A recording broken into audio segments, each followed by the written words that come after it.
"Your brother deserves it," they said.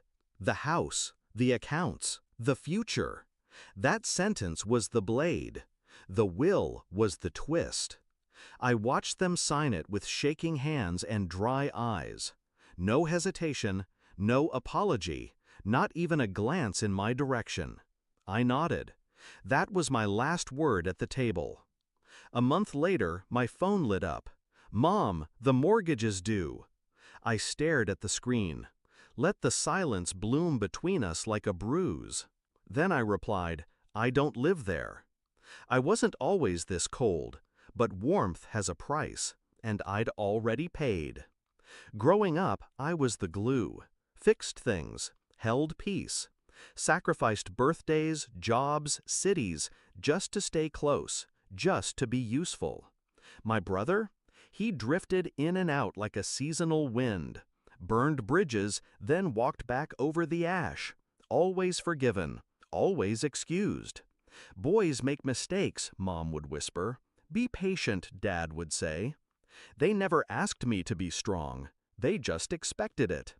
The first crack came when Dad got sick. I was the one in the hospital room, the one organizing medications, printing legal documents, translating between doctors, and denial. My brother showed up once, brought fast food, left before the shift ended. Still, at the will reading, he got the house, the bank accounts, the retirement fund. Me? They handed me a photo album. "You don't need much," Mom said. "You're stable." He's not. Like my discipline was punishment. Like my silence meant consent. So I did what they didn't expect. Nothing. No fight, no plea, no guilt. I let them build their new empire of fairness. Let them set the crown on his head. And then I waited. I knew how my brother operated. He couldn't fold water, let alone a mortgage. Late payments, bad deals, high-interest loans from people who don't send reminders, they send warnings. I waited for the house to start leaking, and it did. 3 weeks after the will, he called. "Hey, just checking, did Dad leave you any backup funds?" I let him talk, let him circle the drain.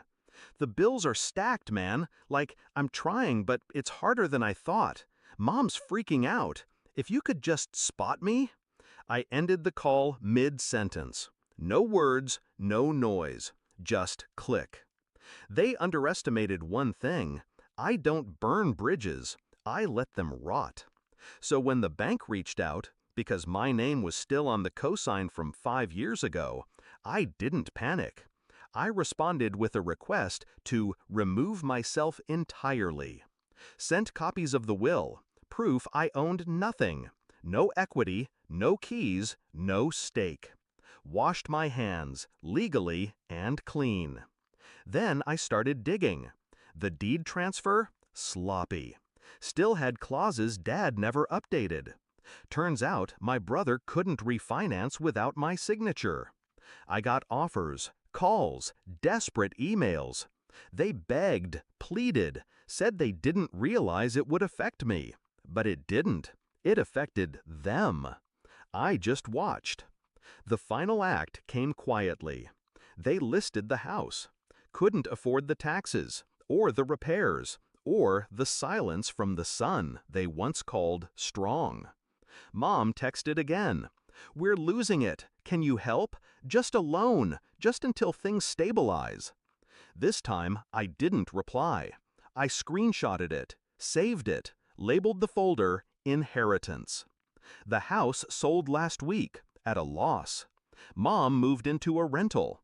My brother vanished again, somewhere in another state, chasing another lie. I visited the old place once before the bank took it, parked across the street, didn't go inside. The porch light was still broken, the blinds uneven, the garden overgrown.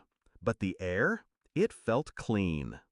I don't feel sorry, not for the house, not for them. They gave him everything, and I gave them what they left me with, nothing.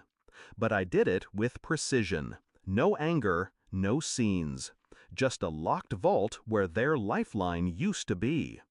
Justice doesn't always arrive in flames. Sometimes it walks in quietly, in withheld help, in strategic silence, in letting people feel the weight of their own choices. They wanted him to have the future. Now they can live in it.